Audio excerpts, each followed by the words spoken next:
একটা কথা আছে না, চোরের মায়ের বড় গলা।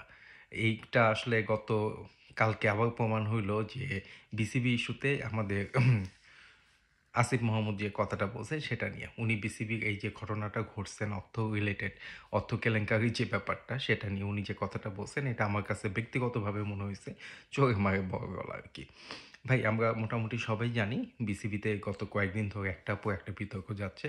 এর মধ্যে সবচেয়ে চাঞ্চল্যকর যে বিতর্ক সেটা হলো যে বিসিবি যে ফিক্সড ডিপোজিট আছে সেই ফিক্সড ডিপোজিটটাকে রিসেটেল করা সেটা নিয়ে। সেটা হলো যে এটা নিয়ে বিতর্ক হওয়ার পিছনে মেইন যে কারণটা সেটা হলো যে বিসিবি সভাপতি এই ডিসিশনটা নিয়েছেন এককভাবে নিজে।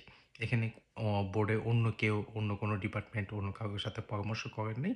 পরামর্শ না করে তিনি হলো এই এইগুলো ফিক্সড ডিপোজিটগুলি ট্রান্সফার করছেন এবং এটার পিছনে উনি খুব সুন্দর একটা লজিক দেখাচ্ছেন। সেটা হলো যে বর্তমানে যেখানে টাকাগুলো রাখা ছিল সেখানে যে ইন্টারেস্ট ছিল তার থেকে এখন যেখানে রাখা হয়েছে সেখানকার ইন্টারেস্ট রেট অনেক বেশি। সো সেই কারণে একটা ভালো একটা অ্যামাউন্টের ইনকাম সে জেনারেট করতে পারতেছে। দেখেন ভাই, কোন কোন ব্যাংকে রাখা ছিল এটা যদি আপনি শোনেন তাহলে একটু অবাকই হবেন। এই টাকাগুলো রাখা ছিল হলো জনতা ব্যাংক, যেটা বাংলাদেশ সরকারের, এবং হলো ইউসিবিএল এর মতো ব্যাংকে, এবং সেখান থেকে কোথায় নেওয়া হয়েছে হলো পদ্মা ব্যাংকে এবং সম্ভবত মেঘনা ব্যাংকে।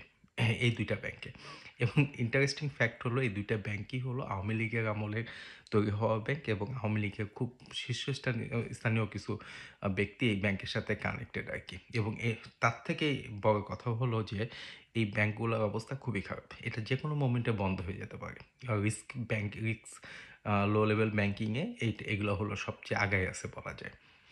আর এত বড় একটা জিনিস সেখানে হলো যে যত টাকাই ইন্টারেস্ট এক্সট্রা পাক না কেন, ওইটার থেকে বড় কথা হলো যদি ব্যাংকগুলো কোনো কারণে বন্ধ হয়ে যায় কিংবা কোনো কারণে যদি ব্যাংকগুলি এই টাকাটা ফেরত না দিতে পারে তখন তো উনি কী করবেন, এটাই। তা যাই হোক, এটা নিয়ে প্রচুর কথাবার্তা চলতেছিল, প্রচুর কথাবার্তা হচ্ছে।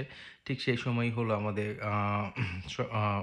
আসিফ মাহমুদ উনি হলো যথারীতি অ্যাজ ইউজুয়াল ফারুক সাহেবের ওনার পক্ষে কথা বলছেন এবং বলছেন যে এই ডিসিশনটা নিয়ে খুব ভালো কাজই করছেন।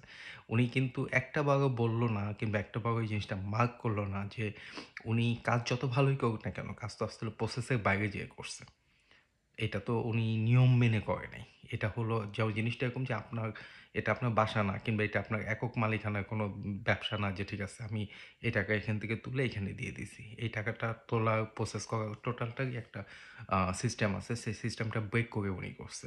তা উনি যদি সিস্টেম ব্রেক করে এরকম 280 কোটি টাকা, 250 কোটি টাকা যদি ট্রান্সফার করতে পারে, তো উনি সিস্টেম ব্রেক করে তো এর থেকে কম টাকায় অনেক বেশি কিছু করতে পারে। যেমন অলরেডি তার নামে অনেক বিতর্ক শুরু হয়েছে। যে একটা বিতর্ক হলো যে উনি নিজে ডিএ বাড়াইছেন। তারপর আরেকটা বিতর্ক হলো উনি যে বিভিন্ন জায়গায় যে ট্যুরে গেছেন, সেখানে সে এক্সট্রা অনেক টাকা এক্সট্রা খরচ করতেছেন, এইসব ব্যাপারগুলি।